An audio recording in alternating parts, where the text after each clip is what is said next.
रामराम मंडळी, नमस्कार. गोड ऊसाची कडू कहाणी काय असते हे बघा मित्रांनो. जिथे शाळेत जायचं असतं मुलांना तिथं असा ऊस तोडीसाठी काम करावं लागत आहे. आज यांची स्वप्न असू, यांना जे शाळेमध्ये पाठीवर दप्तर पाहिजे तर यांच्या हातामध्ये आज कोयता आणि जे काम चालू आहे तिथं बघा मित्रांनो किती अवघड काम करता येते.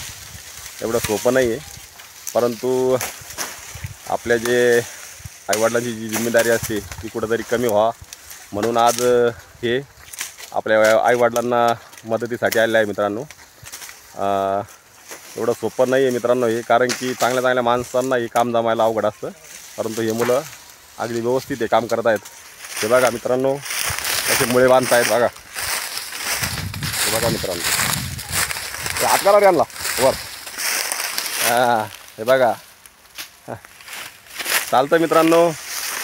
आपण जो गोड ऊस खातो त्याची किती साखर बनते आणि त्या साखरेमागं काय त्यात असतो हा आपण बघून घ्या एकदा मित्रांनो. शेतकरी त्याला 12 महिने पाणी भरतो, नंतर तो तोडला जातो, नंतर कारखान्यामध्ये जाऊन त्याची साखर बनते आणि मग ती आपल्यापर्यंत येते.